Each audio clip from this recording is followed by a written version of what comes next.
Hey guys, all the products you see in this video can be found in the description down below. Hello, this is a review of the Ninja FoodiGrill Extra Large. This is a all-in-one appliance, 6 different functions, guys. It grills, air fries, it does baking, roasting, it even does dehydration, guys. And one of the coolest things about this is that you have this probe, and you can just put this probe into the meat.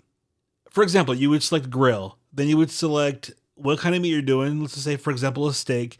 Put that in there, say medium. You're going to hit start. It's going to preheat. You put your steak in there, tells you when to flip it over, tells you when to take it out, tells you how long to rest it for. And it's pretty much all done for you guys. This is one of the simplest, awesomest devices I've used in the kitchen. And I've had it for about 2 years now, and I use it all the time. I would not regret ever getting this, and if I didn't have one, I would get one as soon as possible because it makes things in the kitchen so much easier, especially if you're a beginner. But intermediate and advanced chefs can also use this as well for many different things.